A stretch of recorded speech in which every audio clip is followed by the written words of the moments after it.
Mohon nasihatnya Ustaz, saat ini usia saya 27 tahun dan sedang ikhtiar mencari istri. Ana mencoba meminta bantuan teman-teman yang sudah menikah namun qaddar Allah belum dapat. Kemudian ana mencoba ikut biro jodoh online. Akan tapi yang menawarkan diri untuk ta'aruf kebanyakan janda. Yang masih gadis malah nggak ada respon. Ya. Sedangkan orang tua ana menginginkan ana menikah dengan gadis dan ana sendiri juga lebih srek dengan yang gadis, terutama yang bercadar. Mohon nasihatnya Ustaz. Saya mau nasihatin apa kira-kira nih? Hah? Ya ikutlah di sini ada teman-teman buka pendaftaran gitu kan. Nggak usah online. Di pengajian kita insya Allah ada pendaftaran dan setahu saya teman-teman laporin ke saya itu kalau akhwatnya sudah lebih banyak mendaftar daripada ikhwah. Ya, jadi lebih banyak sekarang akhwat sudah banyak mendaftar siap menikah dan insya Allah masih gadis. Ini mudah-mudahan ada jodohnya ya. Bagaimana peran Jibril? Bagaimana peran Jibril saat ini? Allahu alam. Saya nggak pernah ketemu Jibril. Saya nggak tahu gitu kan. Jadi kita tidak tahu. Jangan tanya yang di luar batas manusia. Gitu. Nabi Muhammad SAW saya tidak tahu kapan Jibril datang. Tidak pernah tahu. Datang tiba-tiba ya baru Nabi tahu gitu kan. Sahabat-sahabat juga kalau melihat Jibril melihat dalam poster manusia bukan sebagai malaikat gitu kan? Itu yang terjadi. Kalau saya pribadi lebih jauh lagi ya, tidak mungkin saya tahu gitu.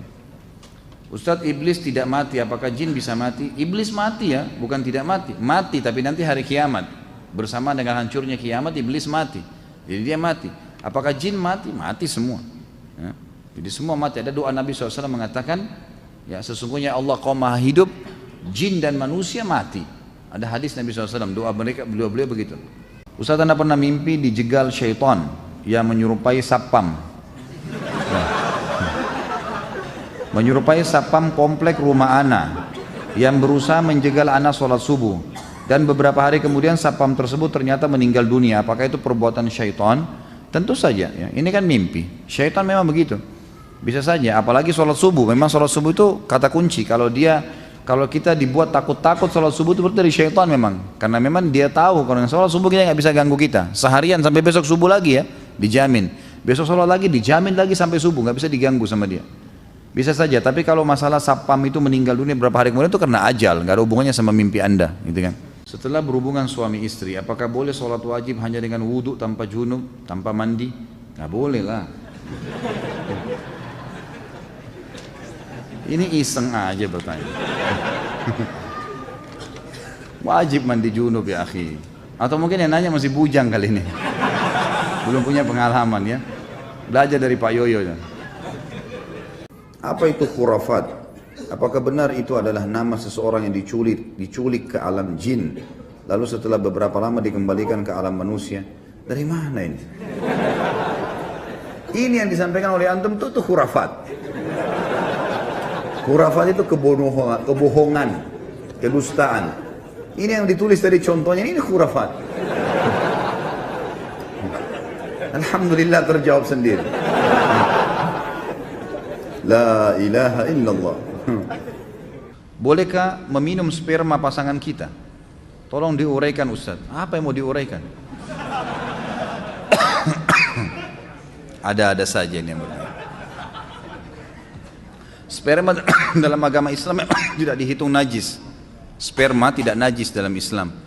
Makanya dalam hadis Bukhari dijelaskan, Aisyah radhiyallahu anha pernah mengerok sisa sperma di celana Nabi, di sarung Nabi SAW, dikerok ya, tidak dicuci, dikerok saja yang kering dikeluarkan, lalu Nabi SAW gunakan kain tersebut untuk sholat.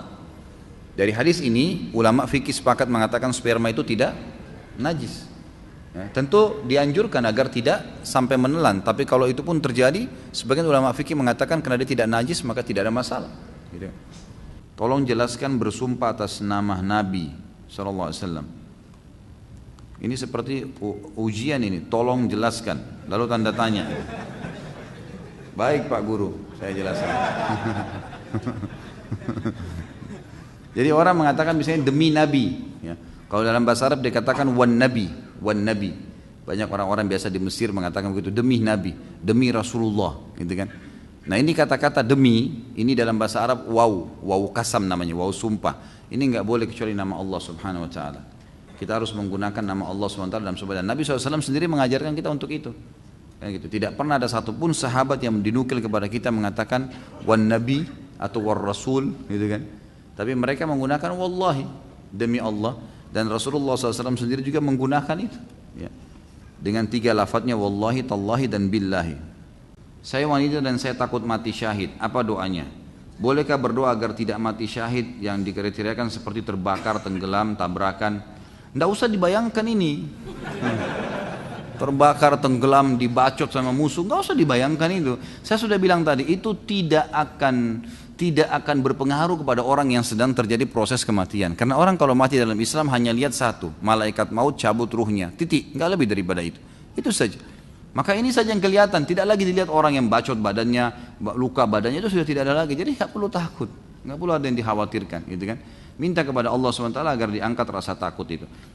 Bagaimana dengan buah durian? Bukankah kalau kebanyakan bikin mabuk? Ya. Bikin kenyang, iya. Saya makan durian tidak mabuk. Enggak kok, insya Allah enggak termasuk. Ya.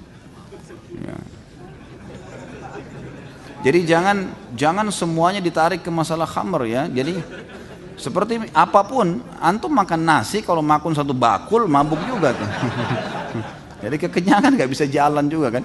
Jadi jangan dipakai istilah mabuknya itu. Mabuk itu memang betul-betul yang keluar dari jalur, gitu kan. Oh, dari akal pikirannya gitu. Nanti akhirnya demo semua penjual durian nanti. Itu buah halal, sebagaimana halalnya anggur, gitu kan. Anggur kan asal khamr, ya, dibuat dari situ, tapi dia jadi halal karena dia masih buahnya. Selama buah insya Allah nggak masalah. Jika berkata sebenarnya khawatir diancam atau menyakiti hati, kenapa kok harus diancam nih? Masa ada orang menikah diancam gitu? Kecuali memang dari dasarnya suka iming-iming nih, ya, mulutnya seperti ember, macam-macam. Ngomong ini, ngomong itu, janji ini, janji itu. Ini nggak boleh memang, nggak usah janji-janji. Orang mukmin itu teman-teman sekalian bukan omongannya yang banyak, prakteknya, ya, prakteknya. Sampai saya kadang-kadang bilang sama istri saya, kok kadang-kadang kata sayangnya mahal gitu. Saya tidak setiap saat mengucapkan. Gitu. Saya bilang sayang yang sebenarnya bukan di ucapan, lihat perilaku sehari-hari. Apa yang kurang dari kehidupan, apa yang kurang dari perhatian, apa yang kurang, itu semua harus itu dilihat lebih besar, gitu kan. Kalau ada orang ngomong saya mau jihad, saya kalau gini, saya mau begini, ngomongnya besar, tapi tidak pernah sampai mati jihad. Ada orang jihad 100 kali, dipanggil 100 kali selalu hadir, tapi tidak pernah ngomong. Itu yang benar tuh, gitu. Banyak ngomong untuk apa ini?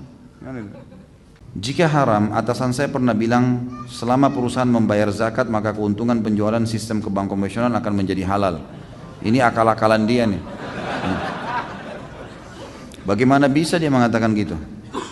Apakah atasan saya masuk dalam golongan orang munafik? Tentu saja tidak kita katakan munafik, tapi dia salah dalam konsep itu. Bagaimana caranya uang hasil korupsi atau uang hasil riba, kemudian dia bilang kalau kita keluarin zakatnya jadi halal? Nggak bisa. Sama nanti orang tarik semua tuh, orang zina juga begitu, hasil zina yang penting zakat, gitu kan? Bagaimana menyikapi seorang pemabuk yang membuat saya resah atau mengganggu? Apakah saya tetap sabar atau saya pukul saja, Ustaz? Tinggalkan saja, tidak usah interaksi sama dia, gitu kan? Tidak usah berteman, tidak usah apa-apa. Kalau dia ngomong, biarin aja, ya tinggalin aja. Ya. Bagaimana jika tidak ikhlas dalam berzakat? Apakah tetap harus zakat atau tidak? Kenapa tidak ikhlas nih? Siapa yang kasih antum nafas? Siapa yang kasih antum mata? Yang kasih antum telinga? Yang kasih antum ilmu, otak bisa belajar. Terus kemudian Allah minta 2,5%, itu pun 1 tahun plus kalau mencapai 85 gram emas. Terus tidak ikhlas. La ilaha illallah. Ya. Harus ikhlas saudara. Tetap keluar zakat. Yang gitu. Gak bisa kalau antum tidak ikhlas berarti tidak diterima itu. Kata Nabi SAW, Inna Allah dalam hadis Abu Daud hadis sahih, Inna Allah la yaqbalu min amalin illa ma kana khalisan liwajhi. Allah tidak akan terima sebuah amal soleh kecuali yang ikhlas karenanya, gitu kan? Kalau antum tidak ikhlas berarti tidak diterima. Tapi pertanyaan selanjutnya, apakah saya harus keluarkan zakat? Tetap harus keluar. Ikhlas gak ikhlas? Kalau tidak berarti jadi utang tuh. Karena zakat adalah rukun Islam, gitu kan? Gak bisa. Apakah mengambil gambar atau memfoto ustadz atau merekam suara ketika ustadz kajian untuk koleksi pribadi itu termasuk pembuatan mencuri? Kok ketawa? Tanya Pak Yoyo di hukumnya. Enggak, insya Allah ini nggak apa-apa. Karena dia itu bukan hak, artinya kecuali kalau memang ustadznya kasih syarat ya. Jangan ada yang foto saya, nggak boleh. Dia kasih syarat, maka orang mukmin harus patuh dengan syaratnya. Tapi kalau enggak, insya Allah nggak apa-apa. Di masjid-masjid banyak yang menghadiahkan bacaan surah Al-Fatihah ditujukan kepada para almarhum atau almarhumah dan juga kepada Syekh Abdul Qadir Jailani. Kenapa kok Syekh Abdul Qadir Jailani bukan syekh-syekh lainnya? Jazakallah khair. Tanya yang lakukan. Jangan ke saya kan. Kenapa dia lakukan? Kenapa cuma Syekh Abdul Qadir Jailani? Coba tanya ini. Jadi kalau saya tidak punya jawaban, kan? Saya tidak tahu kenapa melakukan, karena saya sendiri tidak melakukan itu. Allahu a'lam. Di bulan Ramadan sejauh mana suami istri boleh bermesraan? Mengingat yang dilarang adalah bercampur. Semuanya boleh kecuali jima. Kecuali berhubungan biologis sampai klimaks, menumpahkan sperma atau sampai klimaks ini yang tidak boleh. Tapi pelukan, ciuman itu semua dibolehkan. Dan Nabi SAW dan Aisyah berkata dalam hadis Bukhari Muslim, Nabi SAW mencumbuin kami di bulan Ramadan. Tapi beliau laki-laki yang paling bisa mengontrol dirinya. Mengontrol diri. Cuma saya sarankan ke orang kayak antum janganlah.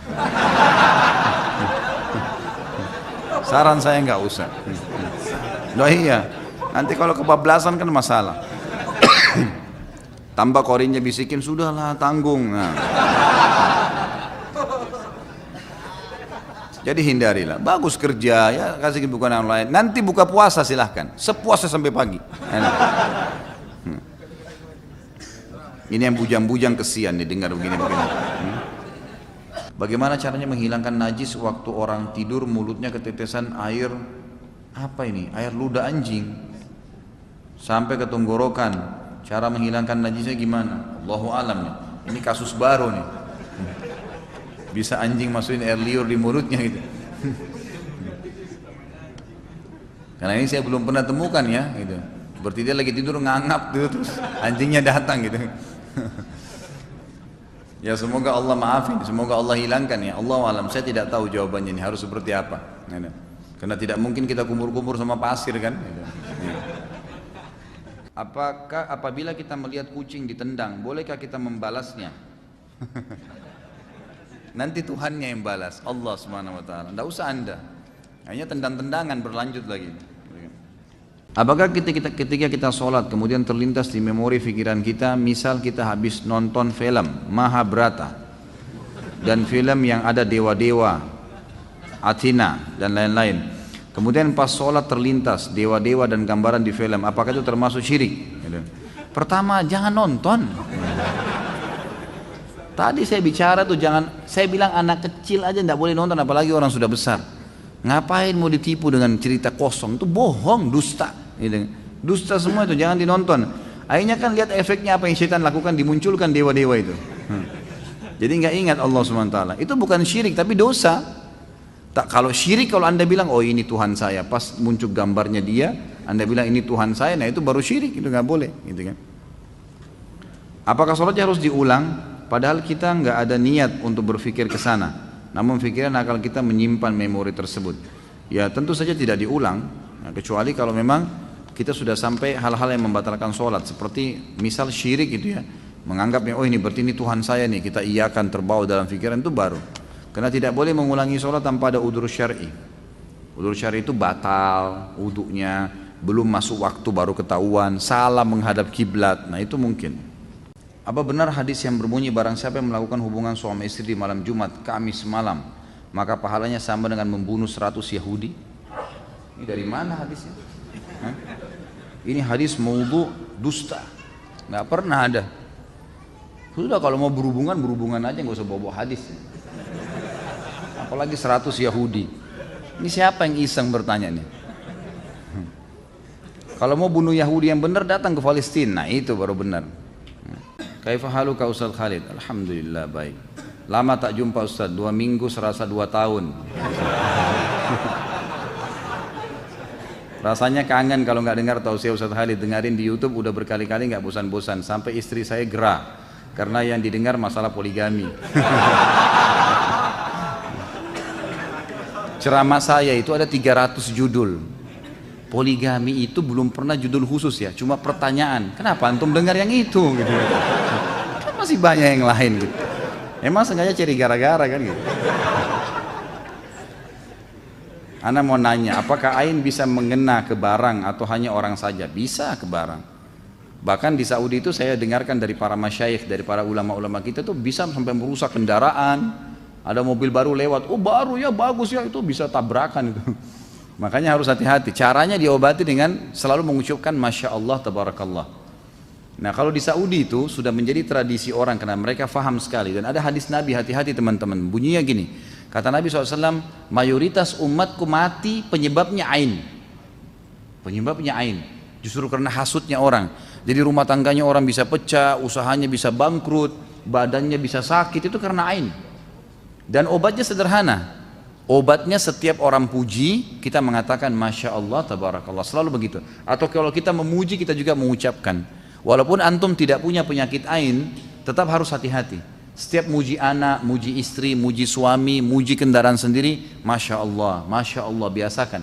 Kalau di Saudi itu ditempel stiker tuh, Masya Allah, Tabarakallah, di mobil. Jadi orang begitu lihat mobilnya baca itu dulu, gitu kan. Di rumah juga begitu. Kalau kita masuk ke rumah-rumah yang bagus di Saudi itu pasti ditulis di depan pintu gerbangnya Masya Allah, ukirannya itu. Ukirannya itu. Kalau kita kan banyak ayat kursi, banyak Allah dan Muhammad. Kalau di sana memang tulisan itu dan memang itu perlu disosialisasikan, dibiasakan ya, karena memang itu caranya. Anak-anak kita baru lahir ada yang datang lucu ya, Masya Allah. Kita yang bilang, oh rumah kamu bagus ya, Masya Allah. Kita selalu bilang Masya Allah. Itu usahakan di lidah kita. Apakah termasuk sihir orang yang mencari pesugihan dengan memelihara tuyul dan babi ngepet? Sebenarnya ada nggak si Ato? Ya, hanya cerita sinetron saja. Allahu alam, saya tidak pernah berinteraksi sama tuyul dan babi ngepet ini. Tapi semua bisa terjadi. Namanya kuntilanak lah, apalah, pocong lah, semua itu istilah. Istilah bagi syaitan-syaitan yang dipakai oleh dukun-dukun. Di Indonesia, mungkin di negara Arab ada lagi istilah yang lain ya. Kenapa hanya ada di Indonesia ya? Mungkin karena itu bahasa kita. Itulah yang diwaris-wariskan satu sama yang lain. Di kantor anak selesai sholat duhur ada ustadz yang tidak zikir, tapi langsung berdiri kultum. Isinya mengajak jamaah zikir-zikir bid'ah. Apa ini? Dikit-dikit bid'ah, dikit-dikit bid'ah. Jangan dengerin. Jalanin saja selama ini menurut anda baik. Memangnya yang menentukan amalan diterima itu kalian. Kalau dikit-dikit bid'ah kita beribadah semakin terkekang. Bagaimana menyikapi ustadz yang seperti ini? Sementara saya mau tegur, cuma ilmu saya masih dangkal dan malas berdebat. Bagaimana membedakan ustadz yang syar'i? Ya tentu saja, ini tidak ada istilah ustadz syar'i ya. Ini istilah baru ini. Baik, kalau anda tidak punya ilmu jangan didebatin, tetap aja berzikir. Tetap aja berzikir gitu kan. Tetap berzikir, tetap anda jalankan sunnah Nabi SAW, sudah cukup insya Allah. Kalau tadi ditanya bagaimana membedakan ustadz, sebenarnya ustadz-ustadz itu kalau yang ustadz mengikuti sunnah Nabi tentu selalu punya dalil ya.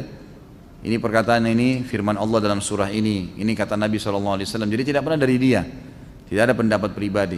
Umumnya maaf, saya bukan mengatakan pengajian kita ini secara khusus, tapi di sini juga tadi anda dengar setiap kali sampaikan sesuatu bisa kita sampaikan ada dalilnya. Ini loh hadisnya, ini loh ayatnya, gitu kan? Jadi punya panduan, jadi bukan karangan-karangan dari kita sendiri.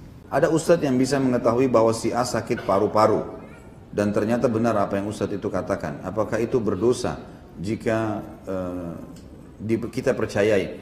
Kenapa dulu ini? Mungkin ustadznya dokter. Jangan buru-buru. Mungkin dokter tahu, oh dari nafasnya orang ini kayaknya paru-paru nih. Ini sudah pengalaman dia. Batuk ini tenggorokan gatal, oh ini gejala flu. Mungkin dia dokter. Tapi kalau dia tebak orang lewat, ini paru-paru. Nah itu dukun. Ini bukan ustadz, ini dukun. Jangan dipercaya ini. Ya. Apakah hadis ini palsu? Cinta tanah air sebagian dari iman. Oh iya. Ini palsunya palsu super nih. Dari mana ini cinta tanah air sebagian dari iman? Bagaimana hukumnya berhubungan suami istri saat seorang istri membayar hutang puasa wajibnya di luar Ramadan?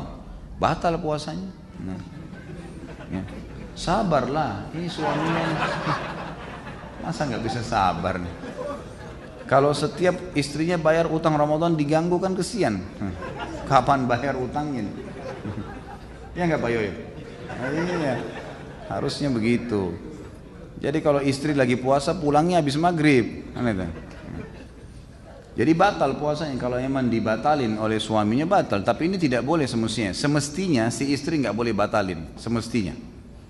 Karena ini puasa wajib. Ketaatan pada manusia hanya kalau bukan berbau maksiat pada Sang Pencipta. Misal masalah sunnah, kalau puasa Senin Kamis, puasa Ayyamul Bid nggak apa-apa dibatalin. Tapi kalau bayar puasa Ramadan ini wajib, nggak bisa. Hak wajibnya Allah kalau ketemu dengan hak wajibnya makhluk, yang didahulukan yang mana? Hak wajibnya Allah. Karena ini bayar utang Ramadan hak wajib Allah. Jadi di sini suami berdosa kalau dia batalkan puasa istrinya, istri juga berdosa. Bukan udzur itu. Bukan udzur untuk membatalkan karena hubungan biologis ya. Ini juga nggak masuk dalam rukhsah, nggak ada rukhsah.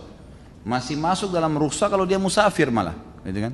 Lain kalau suami istri musafir, kemudian mereka membatalkan puasa dengan niat karena safar, maka itu boleh. Tapi nggak boleh direkayasa ya. Jangan nanti gara-gara mau berhubungan biologis kita safar keluar yuk balik lagi. Nah ini nggak boleh. Ya.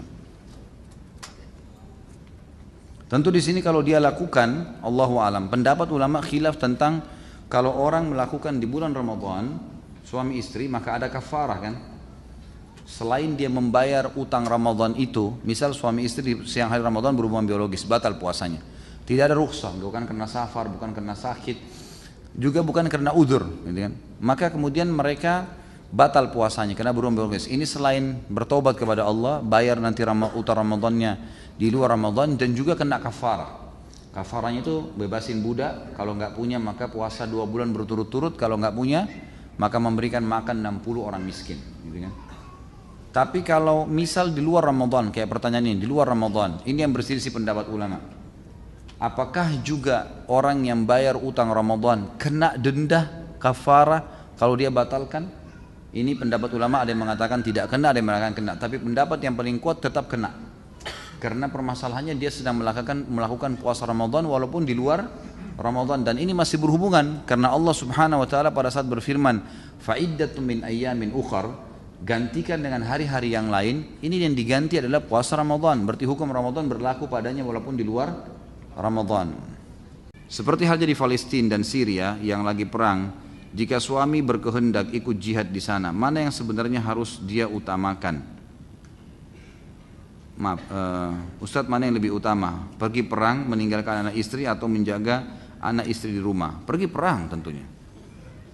Para sahabat waktu dipanggil jihad oleh Nabi SAW ya tinggalkan istri anaknya. Istri anaknya sabar, memang sudah begitu. Semua istri Nabi SAW sabar. Anda harus sebagai seorang wanita punya iman yang kuat seperti baja. Tidak boleh malah menjadi penghalang. Ini ibu-ibu ini harus belajar. Kalau suami lagi mau pergi masjid, silahkan ke masjid, pahalanya besar gitu. Jangan ke masjid mas, di sini aja. Wah, makin dikendorin, gitu kan? Jangan. Ini saya ambil nggak ya kredit bank? Jangan mas, haram. Gitu. Gak apa-apa, ambil aja. Nanti kita tobat. Gimana caranya? Nggak boleh. Harus menjadi orang yang mendukung kebaikan suaminya, gitu kan? Dan memang sudah begitu hukumnya. Kalau mau ditunggu urus anak sama istri, siapa yang pergi jihad? Berarti orang bujang-bujang semua. Kesian orang yang sudah nikah nggak dapat mati syahid, dan ibu sendiri rugi tuh. Karena kalau suaminya mati syahid kan bisa ditunjuk. Kamu ikut sama saya ke surga, kan luar biasa itu. Mestinya kita memotivasi, semestinya gitu kan. Allahu alam. Dulu ketika masih anak gaul, saya masih suka nongkrong di kafe-kafe Kemang bersama teman-teman. Biasanya saya dicekokin minuman dan lain-lain. Setelah taubat, saya di akhirat nanti tidak dapat meminum air susu dari sungai di surga bersama bidadari. Dikarenakan dalam tubuh saya sudah ada kandungan khamar. Kenapa harus sebut bidadarinya nih? Harus diselipin sesuatu gitu. Ini muridnya siapa nih? Saya nggak bilang loh Pak Yoyo ya. Jadi tentu saja kalau sudah taubat dimaafkan, aman kalau sudah taubat gitu kan. Tapi masalahnya jangan tunda taubat. Kita nggak tahu nih kapan meninggal. Nggak ada jaminan kita masih bisa hidup kan. Sekarang teman-teman, ada siapa yang bisa dapat jaminan di sini bisa pulang ke rumahnya sebentar? Nggak ada jaminan. Semoga Allah panjangkan umur kita dengan ketaatan. Tapi kita tidak tahu. Ajal bisa datang. Jadi salah kalau ada orang nunda-nunda taubatnya, ini nggak bisa. Sama halnya. Tidak boleh juga kita berbangga dengan amal yang pernah kita kerjakan. Kata Nabi SAW, janganlah seseorang di antara kalian berkata, dulu saya pernah sholat malam. Itu dulu. udah dicatat sama malaikat. Sekarang, besok, lusa, buku amal kita tiap hari diterima, dicatat kok oleh para malaikat, gitu kan? Jadi jangan sampai tunda gitu. Apakah nafkah yang diberikan suami kepada istri, suami berhak meminta laporan pengeluaran? Tentu saja, dia punya hak, boleh saja. Tapi nggak usah lah, untuk apa minta laporan? Untuk apa? Jangan pelit-pelit lah. Kasih aja. Nanti kan antum juga dapat servisnya, gitu kan?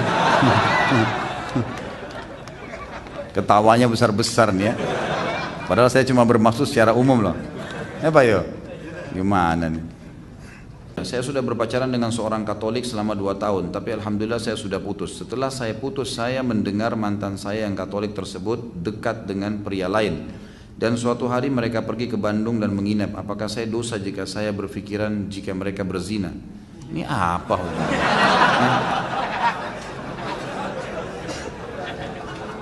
Sudah putus, sudahlah. Masa mau dicari tahu lagi ngapain segala?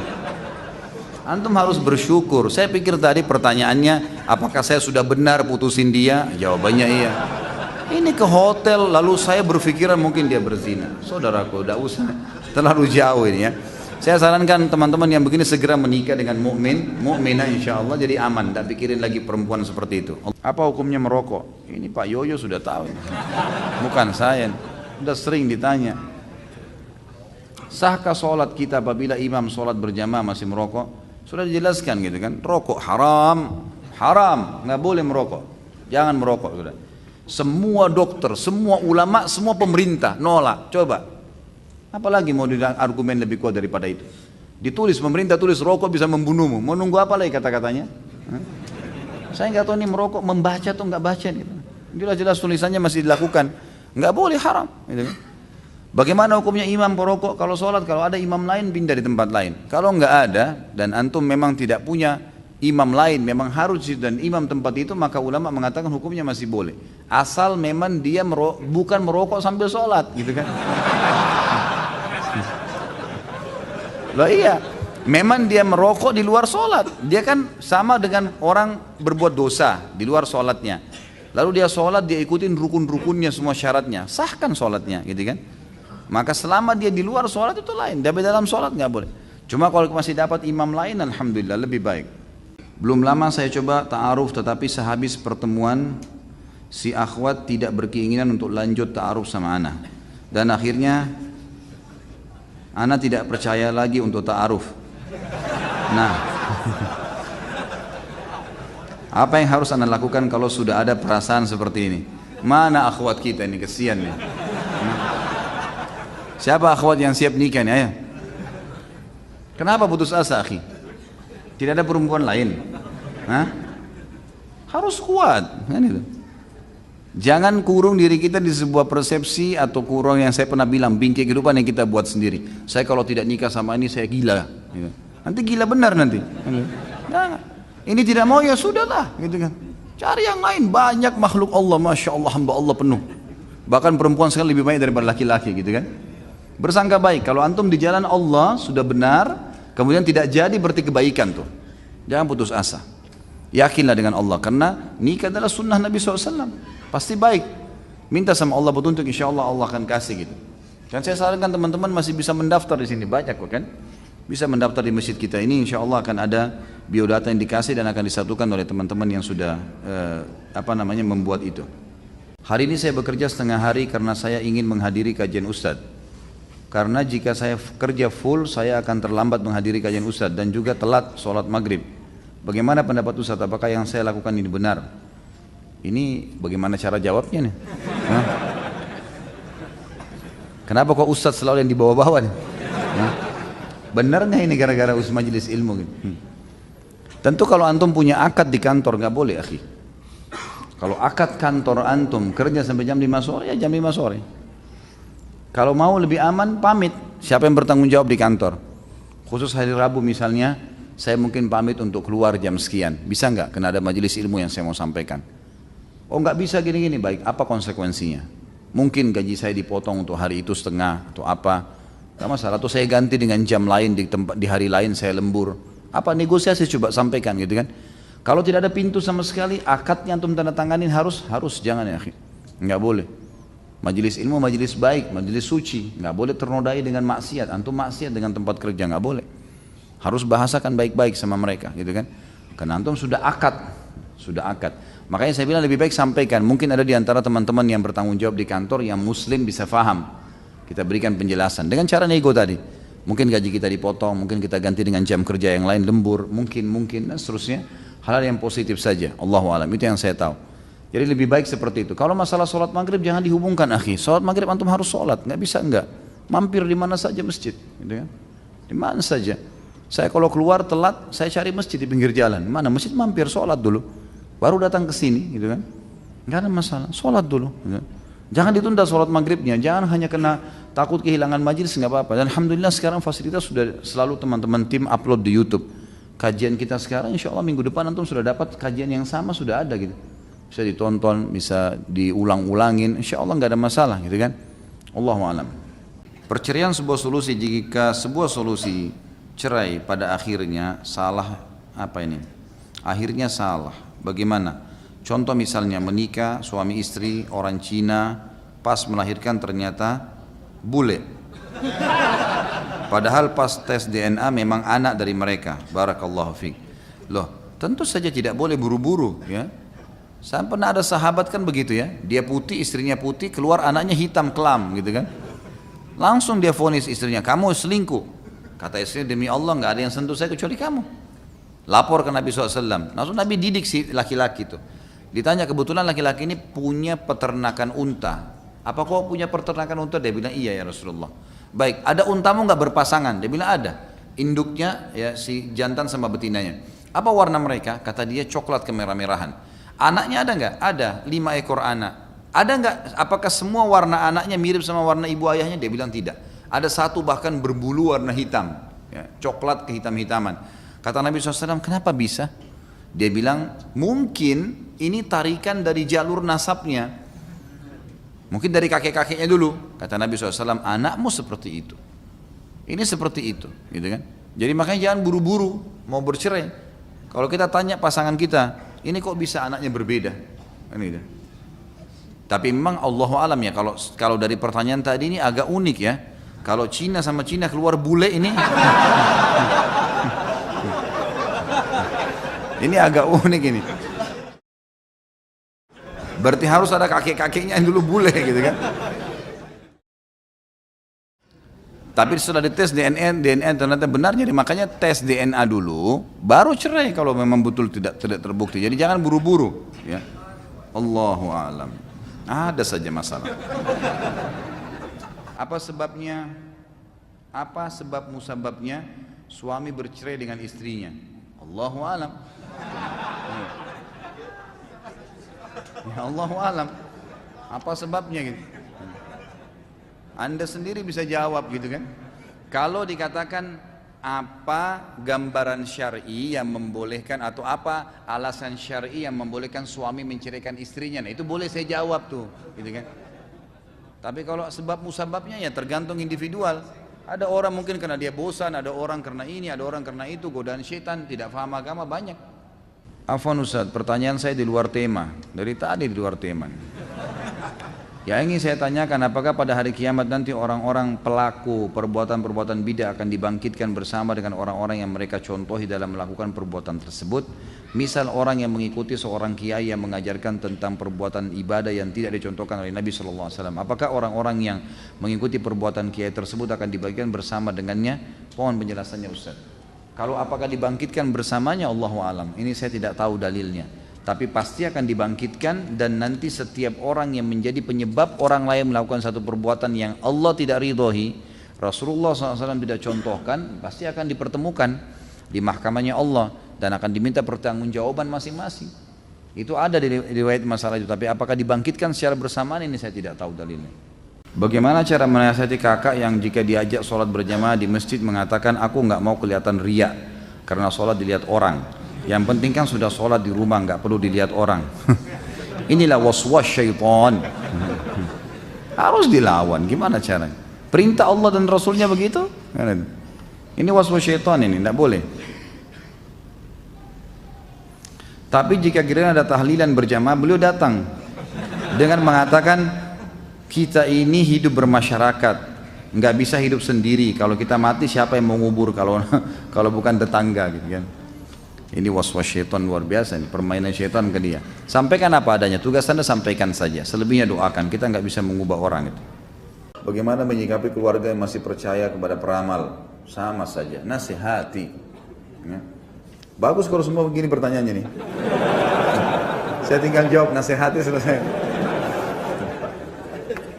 Apakah makan di depan orang yang berpuasa dosanya sama dengan berzina di dalam masjid? Allahu alam. Ini dari mana nih? Kok perumpamaannya disamakan dengan zina dalam masjid? Zina dosa besar dalam masjid lagi. La ilaha illallah. Ini tidak ada dalilnya, Allah alam. Saya tidak tahu itu. Yang jelas orang makan di depan orang puasa tidak dosa, ya tidak dosa dia, tapi itu makruh hukumnya. Kalau memang dia ada uzur, memang dia. Misal seorang istri lagi haid, suaminya lagi puasa, kemudian dia masak di dapur karena dia mau makan, dia berbuka puasa. Adabnya dia nggak makan depan suaminya. Tapi kalau dia makan depan suami atau depan orang puasa, kalau dia punya uzur nggak berdosa dia, nggak berdosa. Ya, ini juga hal-hal mendasar yang mesti diketahui. Sebagaimana boleh seseorang Muslim, ini fatwa para ulama umumnya, bolehkah seorang Muslim menjual makanan di bulan Ramadan? Boleh. Karena ada orang yang ada uzurnya, ada orang musafir, ada orang non muslim gitu kan, ada orang yang haid dan nifas, ada orang yang sudah uzur, banyak gitu kan. Jadi bukan berarti harus diharamkan semua orang, enggak. Nanti akhirnya orang Islam enggak punya makanan, akhirnya beli sembarangan dari orang non muslim. Enggak, ini masih boleh, tapi tentu ada adab-adabnya gitu kan. Ada adab-adab yang harus diketahui. Apakah ini, kenapa Iseng bertanya gini nih? Apakah hukum mabuk karena minum khamr sama dengan mabuk karena cinta?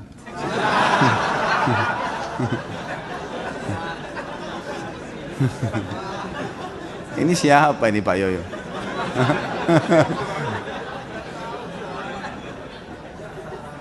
Karena orang yang mabuk cinta juga sama, tidak bisa berpikir secara rasional. Sebagaimana orang yang mabuk karena khamr.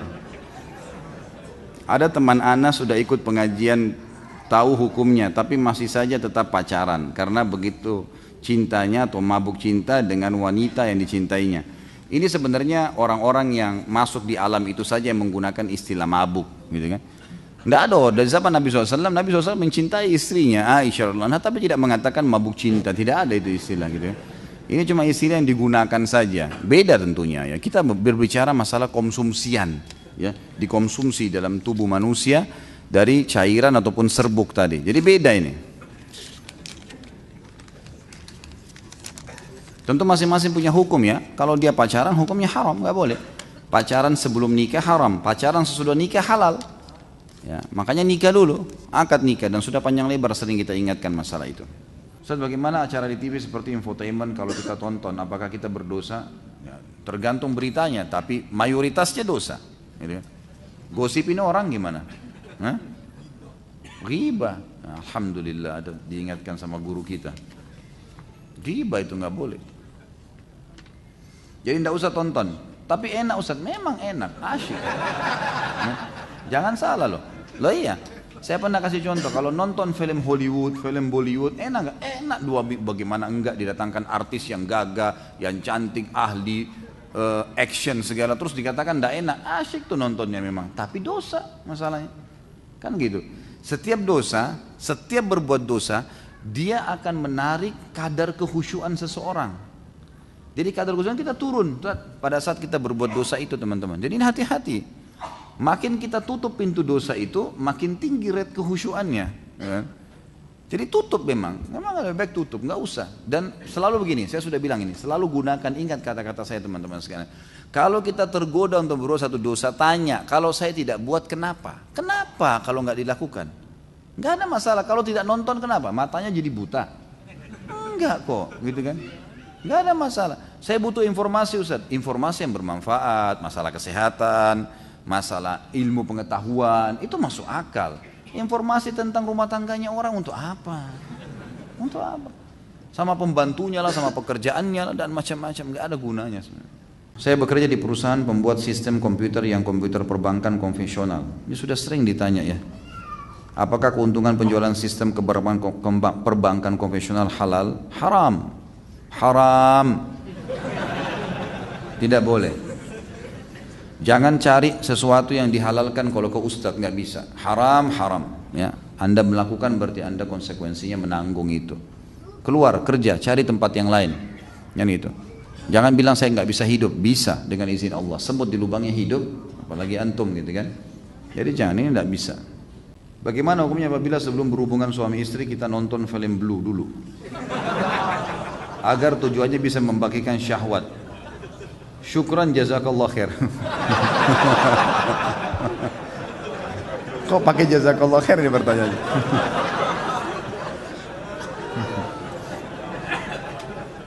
Ada saja yang hilangin ngantuk ya.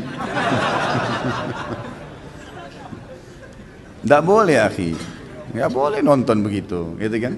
Nonton itu pertama antum dukung zina, yang kedua antum lihat auratnya orang, yang ketiga akan terusak normalnya seksual antum gitu. Hanya antum membayangkan orang lain, pasangan kita setengah mati rangsang, kita membayangkan orang lain. Ini nggak boleh teman-teman sekalian. Jangan, gitu kan? Nggak boleh. Jadi harus dijauhi, nggak boleh.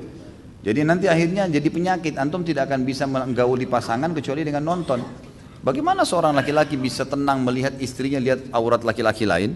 Bagaimana istri bisa tenang membiarkan suaminya lihat aurat perempuan lain? Ini nggak bisa kan gitu. Berbahaya sekali. Jadi jangan, ya jangan. Kata ulama, meletakkan kemaluan di kemaluan untuk melampiaskan biologis itu sama dengan seseorang tahu bagaimana memasukkan makanan di mulutnya. Bukan ilmu khusus itu. Nggak ada ilmu khusus untuk itu. Orang bisa belajar dengan alami gitu.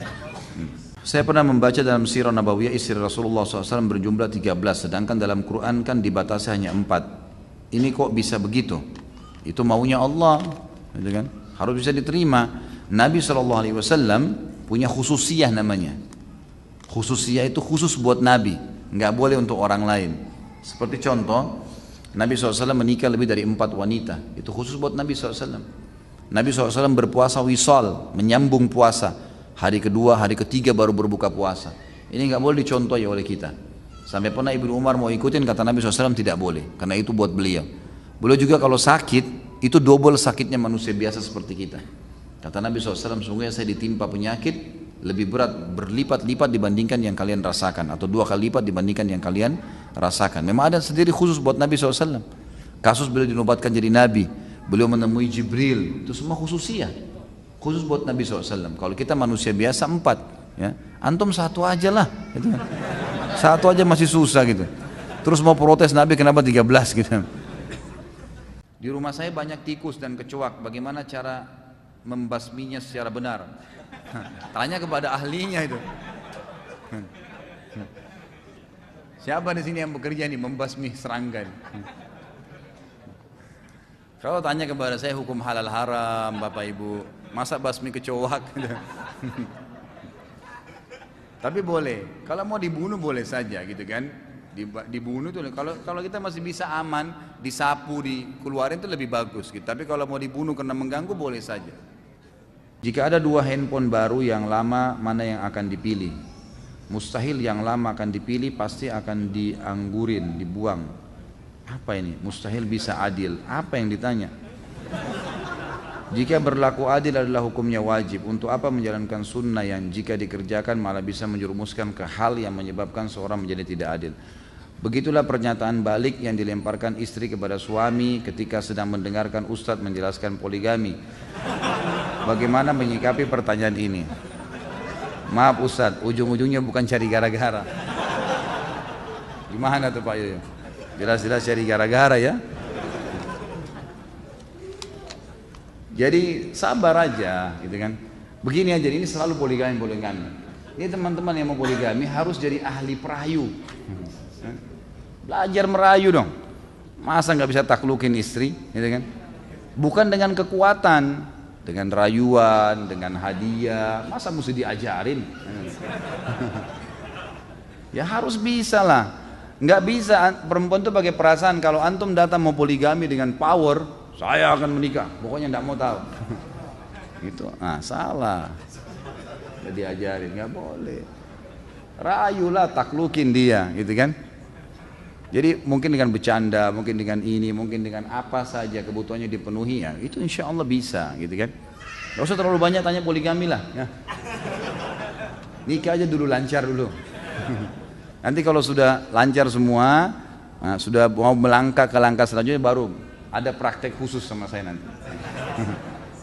Apa hukumannya bagi pedagang yang meminta tolong dengan dukun agar dagangannya laris? Dosa besar. Dan kalau dia percaya dia bisa kufur. Nggak boleh teman-teman sekalian. Dagang biasa dagang. Dagang itu modalnya halal, produknya halal, sistemnya halal. Percaya teman-teman, demi Allah laku. Nggak usah pakai dukun, nggak usah pakai pelaris ini. Nggak perlu. Terima uang, tepuk-tepuk uang itu. Saya pernah tanya itu. Kenapa tepuk-tepuk? Supaya laris. Pokoknya kertas bisa ngelarisin. Nggak ada hubungannya. Nggak ada hubungannya sama sekali. Coba teman-teman, pelajari ilmunya itu, cari modal yang halal. Kemudian produknya juga berkualitas bagus, jual baju yang memang bagus, warnanya, coraknya, segala macam, sesuai dengan syariat. Laku kok insya Allah. Sistemnya juga jangan pakai hal-hal yang berbau riba atau dolar dan seterusnya. Insya Allah laku. Di Saudi dekat Masjid Haram semua orang kaya raya itu banyak, nggak ada pakai pelaris tuh, dagang biasa, jual sandwich, jual jus, laku, orang laku, kan gitu. Jadi tidak perlu semua ini teman-teman sekalian ya. Semoga Pak Ustaz selalu bahagia dunia akhirat. Amin, sama-sama. Bagus juga kalau semua penanya begini nih, mendoakan. Apakah sedekah untuk orang tua yang sudah meninggal masih bisa diterima?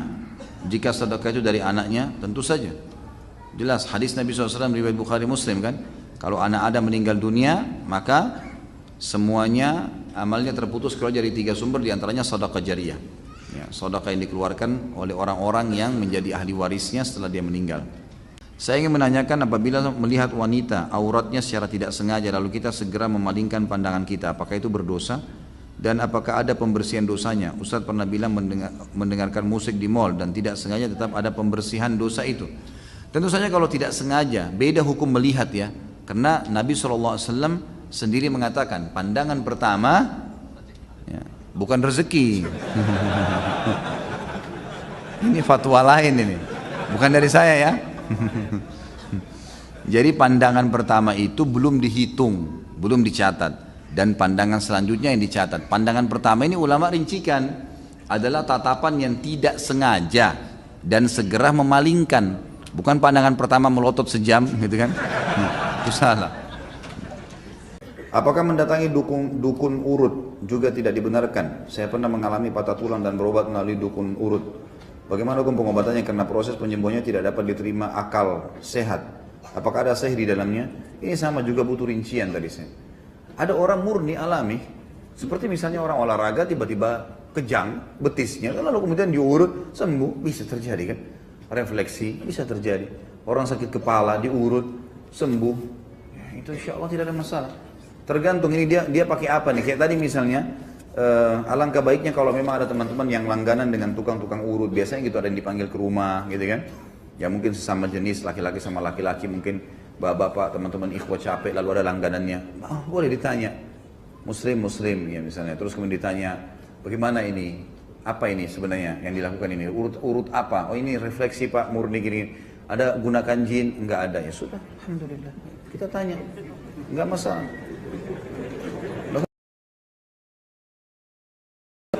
Saya pernah ada orang refleksi datang, langganan saya datang ke rumah, saya tanya, pakai jin nggak?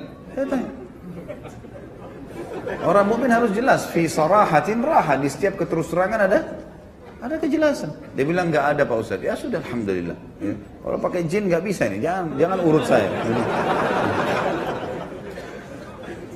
Di rumah saya jika ada yang ingin mengadakan acara, contoh pernikahan beberapa hari sebelum acara, mereka datang ke tempat orang tua setempat atau kiai membaca Al-Quran kecil lalu didoakan oleh beliau, dan ketika pulang Al-Quran tersebut diletakkan di atas pintu bertujuan agar saat acara tidak turun hujan. Apakah ini termasuk hal yang salah? Salah, jelas salah. Nggak ada hubungannya Al-Quran ditaruh di atas pintu hujan tidak turun, nggak ada relevansinya sama sekali. Sama dengan kalau pasang lukisan ayat kursi, saya pernah bilang walaupun 10 kali 10 meter, terus antum mengkhayal ini bisa ngusir syaitan, nggak bisa teman. Ngusir syaitan kalau dibaca. Mau tahu kalau syaitan ada dekat Quran? Sekarang kalau antum tidak bisa tidur malam hari, ambil Quran coba baca. Ngantuk gak? Hah? Ngantuk gak? Kok ketawa sih? Yang buat antum ngantuk itu syaitan. Karena kalau nonton TV gak ngantuk. Baca Quran ngantuk, berarti ada syaitannya di situ kan? Ada syaitan. Jadi salah kalau orang bilang saya pegang Quran terus kemudian syaitannya terbakar gara-gara kesentuh Quran. Itu nggak benar. Tapi kalau kita baca iya. Kita baca iya. Quran suci. Gitu kan? Tentu syaitan tidak bisa sembarangan menyentuh Al-Quran. Tapi kalau apakah begitu Al-Quran kita sentuhkan ke sebuah tempat lalu kemudian membakar syaitan, itu tidak pernah ada riwayat berhubungan dengan. Tapi baca iya. Baca pasti membakar syaitan. Nggak mungkin tidak. Ayat-ayat Al-Quran bisa memusnahkan dan membunuh syaitan itu. Selama ini kita melihat kecelakaan pada saat mudik merupakan musibah. Berdasarkan yang Ustaz sampaikan, berarti mereka mati syahid karena kecelakaan berkendaraan. Benarkah demikian? Benar, itu dalil yang ada. Bagaimana dengan kecelakaan kereta api yang banyak memakan korban? Bila ini disebut mati syahid, mengapa tempat kejadian kecelakaan itu menjadi tempat angker atau banyak penampakan? Bagaimana menyikapi ini? Mana yang angker itu? Coba. Mana yang angker? Angker itu menurut Anda. Gak ada. Tidak ada rukun tayangan dalam Islam. Tidak ada tempat angker. Gak ada. Orang yang mati, kalau dia beriman senang di kuburannya. Kalau dia orang ahli maksiat sedang disiksa. Gak ada waktu ruhnya keluar gentayangan ganggu orang. Gak ada itu. Gimana caranya? Kita sudah punya konsep dasar dalam Islam. Saya pernah kasih contoh. Kalau ada satu rumah orang pernah bunuh diri, di Indonesia pernah saya tanya jemaah saya, mau beli nggak rumah yang ada orang bunuh diri? Nggak mau Ustaz. Kenapa? Takut. Ada ruh gentayangan nih. Baik, saya kasih contoh nih. Orang gantung diri, bunuh diri, ada banyak orang tidak mau beli rumahnya. Kita simpan contoh ini. Contoh yang lain, orang dibunuh sekeluarga. Mau dibeli rumahnya nggak? Nggak mau Ustaz. Kenapa nggak mau? Ya karena ada ruh gentayangan. Saya bilang jelas dalam agama tidak ada ruh gentayangan dalam Islam. Mustahil. Nabi SAW menyebutkan dalam hadis Bukhari, kalau orang beriman maka ruhnya akan keluar lebih mudah dari air dari mulut kendi, kemudian akan masuk ke dalam kuburan dan akan menikmati kuburnya taman dari taman surga.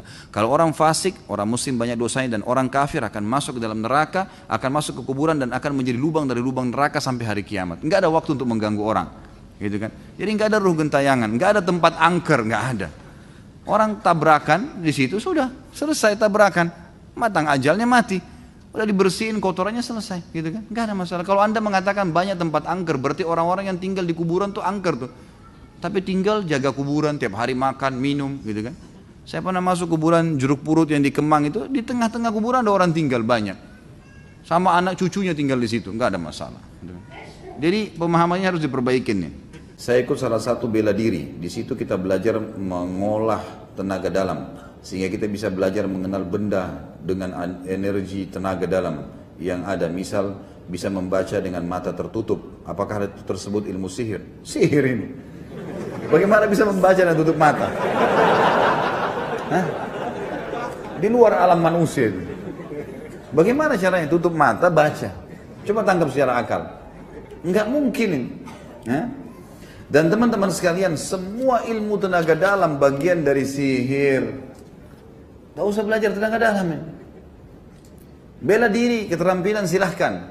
Keterampilan pedang, mana, ketangkasan tangan, kaki silahkan. Tenaga dalam untuk apa? Ya. Di zaman Nabi SAW banyak loh ahli pedang. Zubair bin Awam itu bisa membelah dua badannya tentara kafir orang Mekah. Dibelah dua dengan pedang. Ada di antara antum bisa belah dua manusia sekarang? Bagaimana kemahirannya itu radhiyallahu anhu? Luar biasa Zubair radhiyallahu anhu. Dia bisa belah dari kepalanya orang itu dengan pedang, terbelah sampai kemaluannya loh, terbelah dua orang itu. Saya pernah jelasin di kisah sahabat kan, kisah Zubair bin Awam itu waktu tablik akbar. Bagaimana itu teman-teman sekalian? Bagaimana Ali bin Abi Thalib bisa menebas juga orang kafir dari bawah, dari kemaluan ditarik ke atas sampai ke dekat hidungnya terbelah, gitu kan? Itu luar biasa mereka. Itu luar biasa.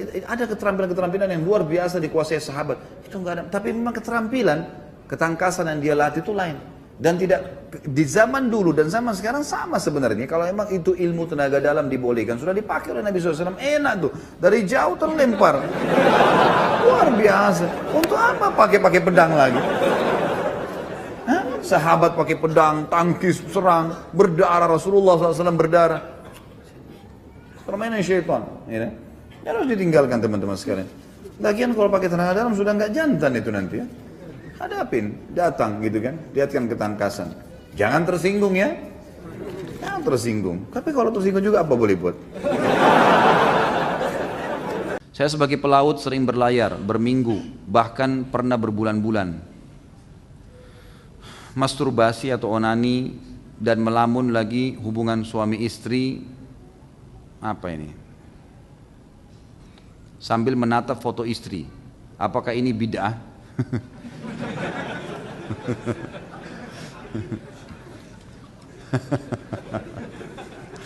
Jazakallah khair, pertanyaannya membuat orang tertawa di malam hari ini. Jadi teman-teman sekalian, onani haram, nggak boleh dalam Islam. Sama memuaskan diri dengan cara pribadi begitu nggak boleh dalam Islam. Caranya bagaimana supaya tidak terjadi? Jauhkan semua fasilitas yang bisa mengundang syahwat, nggak boleh, gitu kan? Tapi kalau terjadi seseorang telepon istrinya dari jarak jauh, lalu kangen-kangenan, rindu. Kemudian dia mungkin ya istrinya mengucapkan kata-kata sampai dia klimaks, nggak apa-apa itu halal, nggak masalah. Tapi jangan lakukan hal-hal yang tidak benar, teleponnya diciumin lah, apalah. Itu bukan istri, itu telepon, apa mau dicium gitu.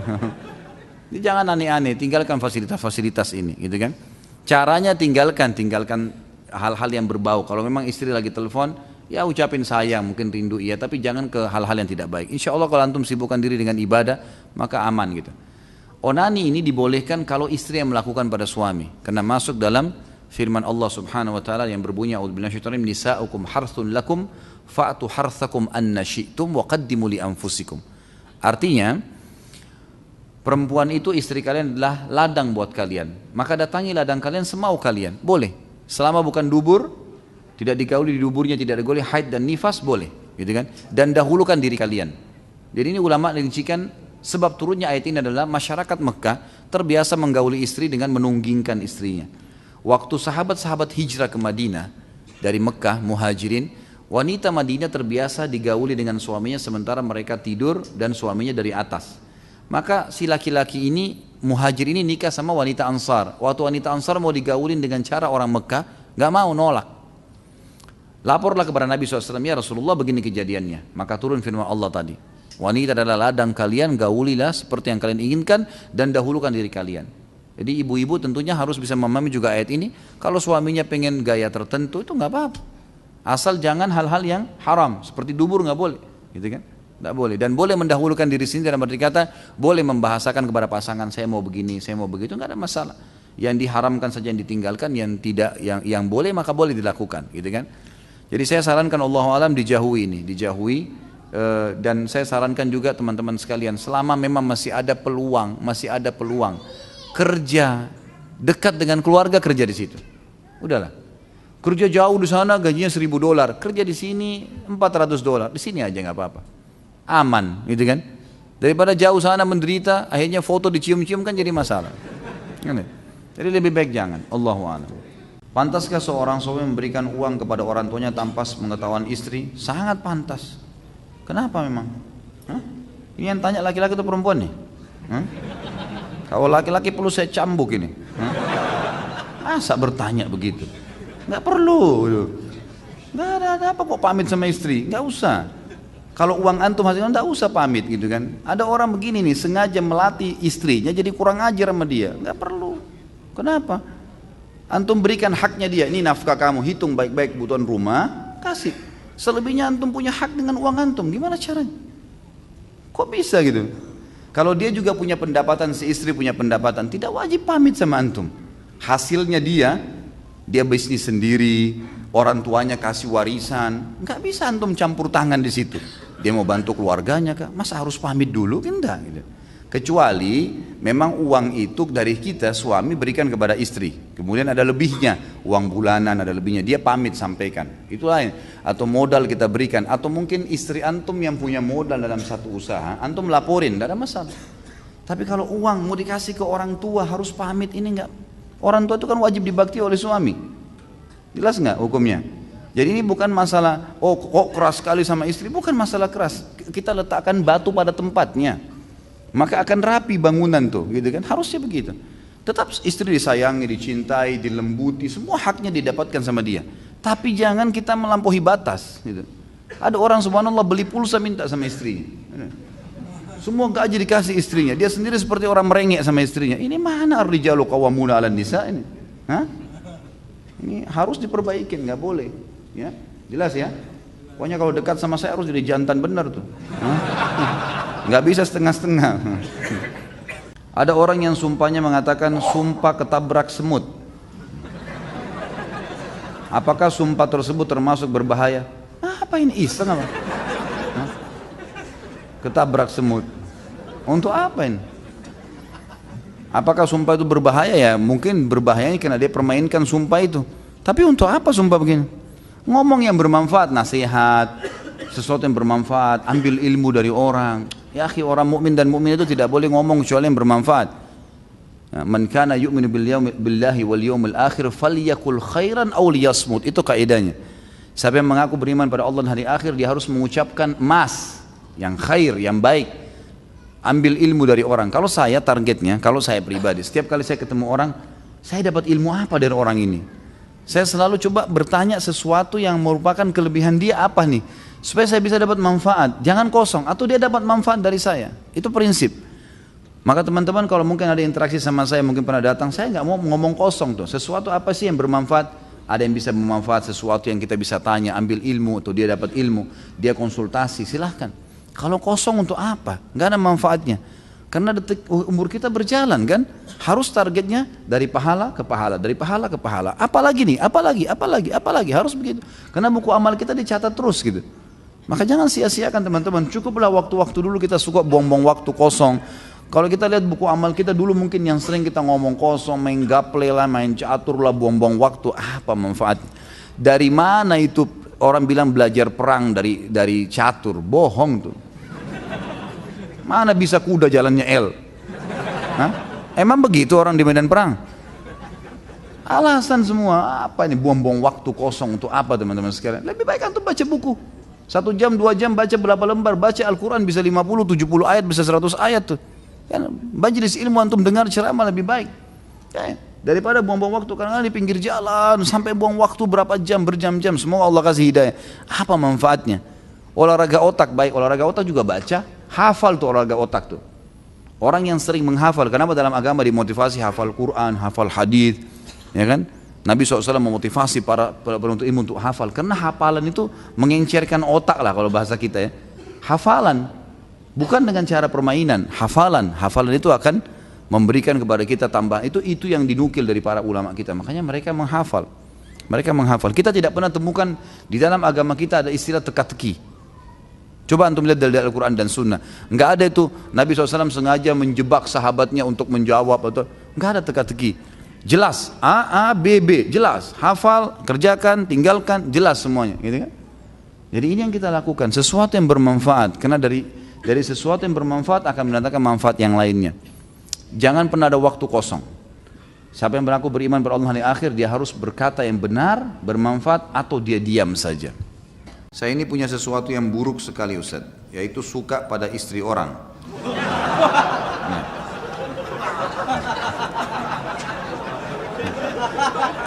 Antum yang kasih ana nih. Baik.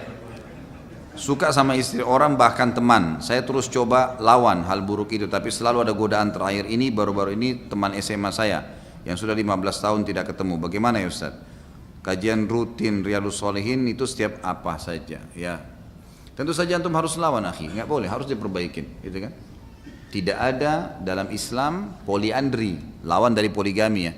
Poliandri itu berarti seorang perempuan punya 2 orang suami. Dalam arti kata kalau suami tidak boleh, apalagi laki-laki yang bukan suami. Suami kan halal berhubungan ya, tapi dilarang, haram poliandri. Perempuan punya 2 orang laki-laki. Karena ada hadis Nabi SAW yang berbunyi, tidak boleh, diharamkan salah seorang di antara kalian itu menimpahkan sperma ya, di atas sperma saudaranya karena ada suaminya, nggak boleh sama sekali. Ini penyakit teman-teman sekalian. Jadi yang mengalami ini harus betul-betul meninggalkan. Taubat nasuha kepada Allah SWT, sujud kepada Allah betul-betul minta agar diselamatkan. Dan saran saya, kalau belum menikah maka segera menikah, karena memang syaitan mengetahui kelemahan antum di situ. gitu kan. Maka ini harus dihindari, ya harus dihindari, segera dilawan, tidak boleh dibiarkan sama sekali.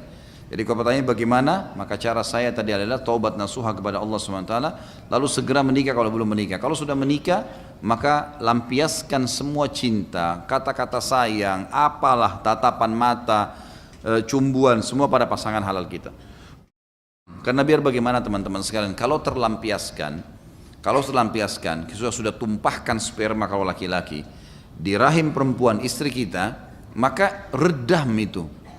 Beda dengan kalau tidak berhubungan sama sekali. Makanya ulama membahas peka sekali dalam bab zina. Zina itu akan dibuka oleh syaitan pada saat memang seseorang itu diupayakan bertengkar dengan pasangannya sehingga tidak berhubungan biologis. Di situ terbuka pintu zina. Karena dengan dia emosi, dia nggak mau bergaul kan, dan tidak mau berhubungan intim sama pasangannya, ini membuka pintu zina.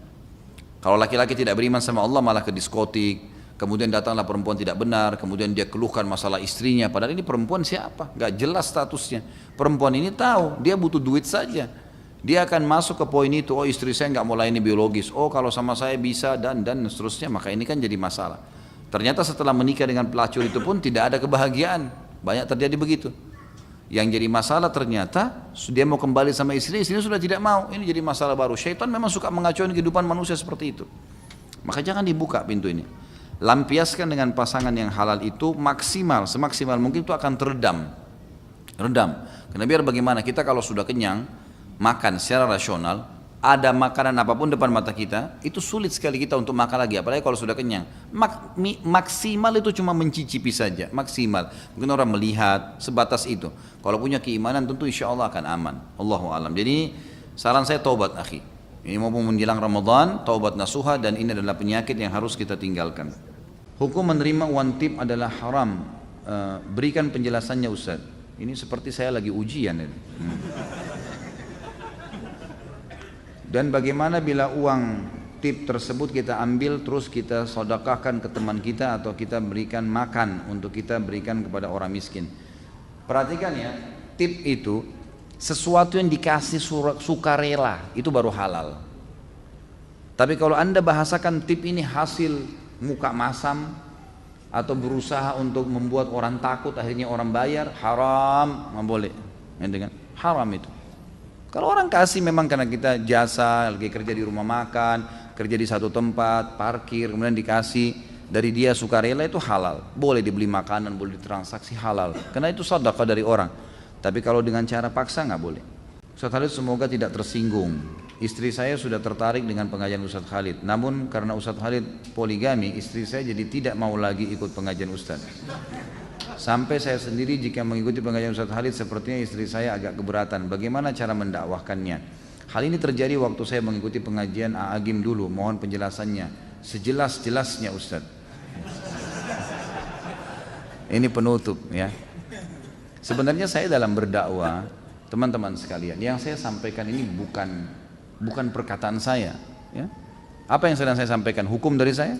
Ini teman-teman duduk di sini di pengajian. Ini untuk mendengarkan saya pribadi atau ilmu agama yang sedang saya sampaikan. Ilmu agamanya, bukan karena saya berbicara. Yang menyuruh poligami siapa? Allah Subhanahu wa taala. Saya melakukan juga saya sebagai praktisi karena perintah Nabi SAW. Berapa kali istri saya tanyakan kenapa Kak poligami? Karena perintah Nabi. Saya katakan begitu. Dan saya selalu mendakwahi dia, mendakwahi istri saya supaya bisa menerima hukum Allah SWT ini sambil saya doakan semoga hati mereka terbuka. Dan saya melakukan itu. Kalau masalah kasus saya menyampaikan hukum Allah lalu istri Anda tidak mau dengar, tidak mau lagi datang pengajian saya, silahkan. Terbuka sekali pintu. Masih banyak selain dia insya Allah yang mau hadir. Gitu kan? Ya, saya tidak pernah terganggu dengan 1, 2 orang, 10 orang yang berhenti ikut pengajian karena saya menyampaikan bukan hukum saya, hukum Allah Subhanahu wa taala. Kalau dia mau benar, dia ikutin pengajian, tidak ada hubungannya. Masalah dia belum bisa menerimanya, dia berdoa kepada Allah SWT karena ilmunya masih kurang, gitu kan?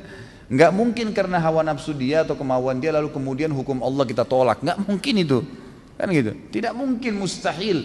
Siapapun dai yang takut kepada Allah, lalu karena dia tidak mau poligami lalu dia mengatakan jangan poligami jemaah, nggak bisa. Allah Subhanahu wa taala yang perintahkan, walaupun dia belum mengerjakannya dia harus menyampaikannya hukum Allah Subhanahu wa taala. Itu kan? Kalau masalah dia tidak mau hadir, silahkan, ahlan wa sahlan. Mau hadir, alhamdulillah. Yang penting saya menyampaikan ilmu Allah subhanahu wa ta'ala. Dan saya doakan, mudah-mudahan Allah membuka hatinya. Biasanya justru orang yang kritis nanti malah dia yang hebat menerima itu. Ya. Biasanya begitu. Ya, mudah-mudahan insya Allah, gitu kan? Seperti itulah. Kalau antum mau hadir pengajian, pengajian yang antum hadiri itu bukan istri yang mengatur. Kenapa harus diatur sama istri? Majelis ilmu antum wajib hadirin. Kalau istri nggak suka terus kita nggak hadir, nggak ada hubungannya. Kan itu. Harus ar-rijalu qawwamuna 'alan nisa. Laki-laki yang menentukan perempuan. Kalau perlu kamu harus hadir ke pengajian ini. Kita yang tentukan, bukan dia yang tentukan, kok terbalik nih. Kan itu. Harus perempuan dipimpin oleh laki-laki, bukan perempuan yang pimpin laki-laki. Jangan dibalik. Kalau dibalik jadi kacau semua nih nanti. Sudah hukum Allah begitu teman-teman sekalian. Dan dengan dipimpinnya perempuan bukan berarti perempuan terhina. Justru perempuan dengan fitrahnya butuh dilindungi dan dipimpin. Memang gak bisa jadi pemimpin. Memang gak bisa, fitrahnya begitu. Laki-laki Allah siapkan dengan sifatnya, karakternya, fisiknya, suaranya berbeda. Memang untuk nagih utang, antar jenazah, perang di jalan Allah. Emang itu dia pemimpin. Perempuan dengan lembutnya, dengan air matanya, dengan hamilnya, memang untuk di rumah dipimpin, dinaungin, dilindungin. Jangan orang yang memang kasih sering sedih, manja di rumah, orang yang memang urus anak, kemudian kita suruh memimpin di luar, nggak bisa, nggak ketemu. Kan itu. Jadi harusnya majelis ilmu yang antum hadir kapan antum mau. Dan jelaskan sama dia gitu kan. Masalah kita belum bisa menerima hukum Allah satu, jangan membencinya. Membenci hukum Allah berarti membenci Allah sebagai penerima hukum. Saya dan siapapun teman-teman dai akan menyampaikan yang benar kalau dia takut kepada Allah subhanahu wa ta'ala. Allahu alam, mudah-mudahan Allah membukakan hati-hati setiap orang muslim untuk bisa menerima hukum-hukum Allah subhanahu wa ta'ala. Dan ingat teman-teman sekalian, majelis ilmu gunanya untuk mengubah kita menjadi lebih baik. Kalau memang kita tidak bisa berubah menjadi lebih baik, maka tidak usah hadir majelis ilmu, gitu kan? Ilmu tujuannya untuk menambah ilmu kita, mengubah kita menjadi lebih baik, lebih patuh kepada Allah. Dan dunia ini sebentar, kita akan lalui menuju akhirat. Semua orang yang menolak hukum Allah di dunia, wallah, demi Allah teman-teman, menyesal di akhirat. Menyesal, oh coba dulu saya terima, udah gak bisa, udah meninggal. Allah yang terapkan, tidak mungkin salah hukum Allah SWT. Kita yang harus bisa adaptasi. Kenapa Allah buat Ramadan sebulan ya? Allah maunya begitu, patuh. Kenapa nggak sehari aja Ramadan ya? Allah maunya begitu. Kenapa asar 4 rakaat ya, duhur 4 rakaat? Kenapa nggak digabung aja jam 2 sekali 4 rakaat? Loh Tuhan, kamu maunya begitu. Kitanya harus belajar, gitu kan? Kalau kita protes susah, nggak terima. Di akhirat rugi, di dunia juga rugi, kan gitu. Jadi harus hukum Allah diterima, pencipta. Jadi harus fahamin. Ya, masalah ini. Allahu a'lam. Nah, ini masalah mertua, baik. Ustadz, anak mau curhat. 2 minggu sudah nggak ketemu Ustadz. Rasanya sudah kayak 2 tahun. Ini bener nggak ini? Ana jika pulang kantor jam 5, Ana nggak langsung pulang karena macet perjalanan ke rumah, dan Ana menunggu sholat maghrib dan isya berjamaah karena saya tidak mau tertinggal fadilah sholat berjamaah. Bahkan kalau malam Rabu seperti ini Ana datang ke kajian Ustadz Khalid di Blok M. Namun setiap pulang Ana selalu ditegur mertua. Pulang selalu malam-malam, kamu kan bukan bujang lagi, sudah punya anak. Apa yang harus saya lakukan Ustadz? Ana sudah menjelaskan alasannya pulang malam, namun mengingat saya masih tinggal bersama mertua dengan lingkungan keluarga yang belum sunnah, apakah mertua termasuk orang tua saya juga yang bila melawannya termasuk durhaka? Tentu jangan digunakan bahasa melawan, tetap jelaskan baik-baik gitu kan. Dan saran saya di dalam masalah rumah tangga, saya sering bahasakan ini, dan Anda boleh kembali ke ceramah saya manajemen rumah tangga Islami. Usahakan kalau bisa jangan tinggal sama mertua. Emang termasuk sama orang tua kita juga. Kalau saya tinggal sama orang tua saya, berarti istri saya akan tinggal sama mertuanya, gitu kan. Ibu saya kalau mau nata pasang gorden warna coklat di sana, istri saya pengen warna pink misalnya, ini jadi bentrok ini. Mereka juga punya keinginan masing-masing, gitu kan. Sama halnya terbalik juga begitu. Kalau seorang laki-laki numpang di rumah mertuanya, di rumah orang tua istrinya, maka ini juga sama. Tentu ayahnya, mertua laki-lakinya punya keinginan tertentu, juga ibunya, mertuanya pengen keinginan tertentu, pengen masak tertentu, dia pengen makan yang lain.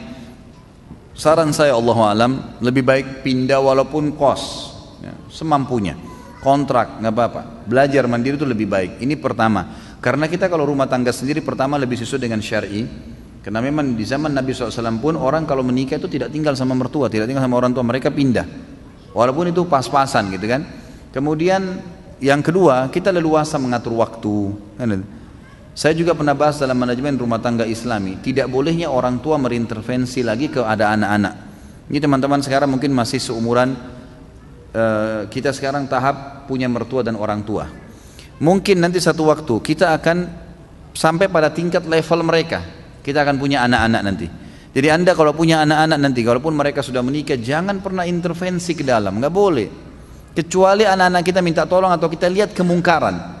Tapi kalau ada perempuan sengaja datang atau laki-laki sengaja sebagai orang tua atau mertua datang, kamu masain apa anak saya hari ini, kamu kenapa begini, rumahmu kenapa begini, ini nggak boleh dalam Islam, haram, nggak boleh, diharamkan. Ulama mengatakan haram hukumnya orang tua yang sengaja datang ke rumah anaknya lalu mengatur-ngatur rumahnya, nggak boleh, padahal itu orang tuanya, nggak boleh dia, gimana caranya?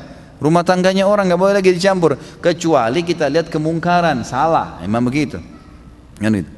Pernah ada terjadi malah mertua datang ke rumah anak mantunya mau kerja dilarang kerja, nggak boleh kerja kamu hari ini.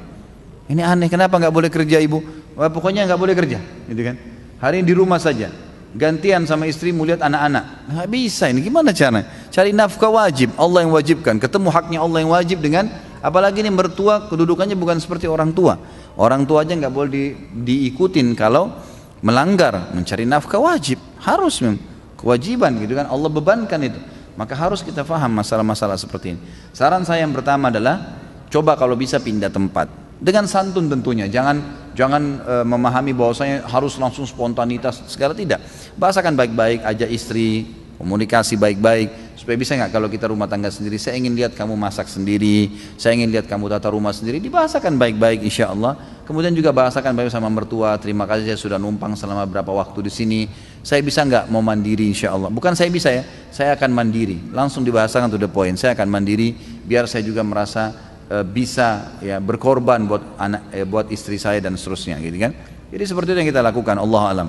Kalau tetap masih tinggal, kemudian posisinya seperti ini jelaskan apa adanya argumentasinya, karena memang saya ikut pengajian dulu dan saya merasa ada ketenangan. Kalau belum pun marah, ya sudah. Wa idza khatabahumul jahiluna qalu salama. Tadi saya bilang, para ulama memaknakan kata-kata jahilun di sini adalah orang yang emosional, orang yang mau egoismenya besar, mau memaksakan pada pendapatnya. Qalu salama, ya udah diam aja, udah dia ngomongnya, udah selesai, udah, begitu saja. Saya tahu seorang ikhwah, mertuanya setiap datang pasti ngoceh, ribut di rumahnya. Yang dia lakukan adalah diam.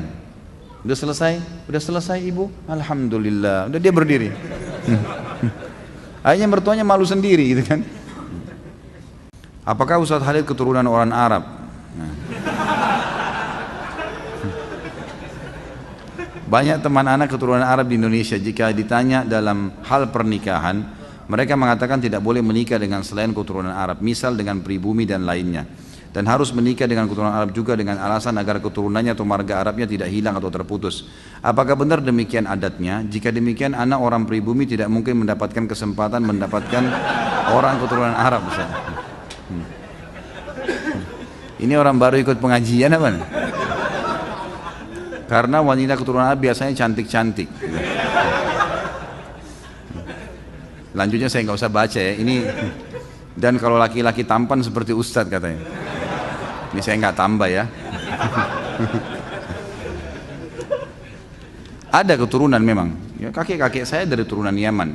Tapi saya sudah pernah bilang teman-teman sekalian, semua ini marga-marga, suku-suku, bahasa, warna kulit, paras wajah, semua ini adalah variasi kehidupan yang Allah buat. Kita semua dari Adam dan Hawa, gitu kan? Semua dari Adam, tidak ada yang keluar dari Adam dan Hawa. Cuman Allah dengan kemahakuasaannya menunjukkan kebesarannya. Lalu kemudian Allah yang menamakan ini dengan suku-suku tertentu. Itu dulu yang pertama. Dan dalam Islam tidak ada rasisme. Nggak ada dalam Islam, saya Arab, saya Indonesia, saya bule, saya ini, tidak ada dalam Islam semua itu. Karena kata Nabi SAW, la farqa baina Arabin wa ajamin illa bittaqwa. Nggak ada perbedaan antara Arab dan orang ajam selain Arab kecuali dengan ketakwaan. Tidak ada sama sekali, itu memang sudah jelas satu. Jadi itu asasnya, kita Muslim tidak ada bedanya. Dan sudah cukup kalau masuk dalam saf sholat, mau orang Arab, mau orang bule, mau orang Afrika, sama semua masuk saf, gitu kan. Nggak ada bedanya, jenjang sosialnya, ekonominya sama. Dan saya sudah pernah sampaikan teman-teman sekalian, hati-hati dengan fanatisme rasisme ini ya, itu nggak boleh sama sekali. Jadi misalnya hadis yang pernah saya sampaikan bahwasanya ada orang-orang dari Ansar ya, dari Muhajirin, maaf, dari orang-orang Ansar, dari satu orang Ansar bercanda. Ini sama-sama turunan Arab dari sahabat Nabi di Madinah waktu Nabi SAW masih hidup. Orang Ansar ini keluar dari masjid habis sholat asar lalu bercanda sama teman-temannya semua, ada muhajir, ada orang Ansar. Dia bilang, hai orang-orang Ansar kesini yuk kumpul-kumpul. Muhajirin gak boleh ikut ya. Kalau kita mungkin, ini orang Betawi ngumpul sini, sana orang Jawa gak boleh ikut. Misal contoh, bercanda. Nah orang-orang muhajir ini juga dengar teman-temannya orang Ansar bercanda, dia juga bercanda. Ayo muhajir kesini yuk, Ansar gak boleh ikut-ikut ya gitu. Sambil ketawa-ketawa mereka gitu. Subhanallah, dengan hikmah Allah Nabi SAW pas keluar dengar itu. Dikatakan dalam hadis Bukhari, raut wajah beliau berubah. Lalu beliau mengatakan, da'ha fa innaha mumtinah. Segera berhentikan ini karena ini penghancuran, gitu kan. Dalam hadis yang lain dikatakan, tinggalkanlah karena ini yang membinasakan kalian. Nggak ada dalam Islam itu, gitu kan. Ini penting. Termasuk di dalamnya masalah pergaulan, pertemanan, patokannya ketakwaan, pernikahan, semua itu. Cuma memang dalam Islam, khusus masalah pernikahan, kita tidak dipaksa, gitu kan. Boleh menikah dengan siapa saja, tetapi ada anjuran dalam Islam untuk menikah dengan sepadan namanya. Sepadan itu sekufu. Kufu itu bisa masuk juga maknanya sama makanannya, sama bahasanya, ya gitu, sama poster tubuhnya, ya, mendekati warna kulitnya, itu semuanya itu namanya kufu. Kata Nabi SAW begini, wa ankihul akfa aminkum, menikahlah dan terimalah lamaran orang yang sepadan dengan kalian. Sepadan ini maknanya luas ya, maknanya luas. Saya pernah berikan contoh waktu saya ceramah di Makassar. Ada kurang lebih pertanyaan, bagaimana kalau kami orang Bugis atau orang Makassar ini menikah dengan orang Jawa, Ustaz? Sama-sama Muslim, sama-sama Indonesia, tapi tradisi kami berbeda, gitu kan? Tradisi teman-teman di Jawa lain, teman-teman di Sulawesi lain. Ini dalam Islam dibolehin enggak nih? Kalau kami nggak mau nikah sama orang Jawa, saya jawab, itu boleh dalam Islam. Kalau kita khawatir ada perselisihan yang akan terjadi, karena beda tradisi, walaupun kita disatukan di bawah naungan Islam, tapi boleh kalau mau nikah. Boleh tidak menikah, boleh menikah, itu hak mereka memilih. Masalah dia nanti menikah boleh, tapi ingat, menikah dengan orang yang berbeda tidak sekufu dengan kita. Misal orang Indonesia nikah sama orang bule, ini hidup di alam mana, makanannya lain, cuaca biasa negaranya berbeda, kemudian kita juga terbiasa dengan makanan, terbiasa dengan pakaian dan seterusnya, lalu menikah. Bolehkah sama-sama Muslim? Boleh, tapi ingat, kita harus butuh ekstra, ada ekstra adaptasi, kan? Harus adaptasi dengan makanannya, dengan kebiasaan keluarganya, hal-hal yang mubah dalam Islam, maka itu harus ada adaptasi. Kalau bisa silahkan, gitu kan? Kalau tidak, maka lebih aman orang yang sepadan. Tapi boleh, bukan tidak boleh. Kita lihat Nabi SAW waktu di zaman beliau itu ekspansi Islam sudah ada ya, tapi rata-rata istri beliau dari orang-orang Arab di Madinah dan di Mekah, gitu kan. Ada Maria Kipti dari Mesir, tapi satu orang itu. Artinya boleh, bukan tidak boleh, tetapi berarti kita harus punya ekstra. Ini kalau memang berbeda sama sekali ya. Lain kalau kayak misalnya dibahasakan tadi sama akh yang bertanya, ada turunan Arab kayak saya dan teman-teman yang lain, sudah tinggal di Indonesia, sudah sebahasa, sudah sama-sama sama cuacanya, sama keadaannya, maka tidak ada masalah. Dan orang-orang yang fanatisme seperti ini sebenarnya tidak benar, gitu kan? Mengatakan kami turun Arab tidak boleh nikah kecuali dengan orang Arab, itu pemahaman agama nggak benar. Bilal radhiyallahu anhu dinikahkan oleh Nabi SAW dengan Zainab, gitu kan? Salah satu wanita yang terkenal dari orang Mekah, tuan istrinya Bilal itu. Dulu bisa membeli Bilal di zaman jahiliyah. Zaid bin Haritha dinikahkan juga dengan Zainab, yang lain juga ada wanita namanya Zainab. Dua-dua wanita terkenal, orang-orang dari Muhajirin yang terkenal di Mekah. Jadi kayak istri wanita pejabat, tapi dinikahkan oleh Nabi SAW. Karena dianggap mereka akhirnya sudah kufu masuk ke Islam, sudah sama-sama tinggal di Madinah, sudah saling mengerti, nggak ada masalah. Jadi fanatisme sepertinya tidak benar, gitu kan? Tapi jangan juga kita menggunakan bahasa-bahasa yang tidak santun. Misal begini, mentang-mentang saya bukan orang Arab kamu nggak mau, itu nggak boleh ya. Mentang-mentang saya bukan orang Jawa kamu nggak mau, jadi kita seperti menjatuhkan dia seakan-akan harus kamu terima. Belum tentu kan gitu, karena bisa saja kita juga nanti tidak sekufu, Nanti gini, ada orang, saya kasih contoh yang lain, ada orang sekolahnya terlalu tinggi, si laki-laki atau si perempuan, menikah dengan orang yang tidak berpendidikan misalnya. Dan ini nanti mungkin bisa masuk tapi harus ekstra adaptasi. Karena retorika bahasa berbeda, ini berbeda memang nggak bisa gitu kan. Maka akan sulit.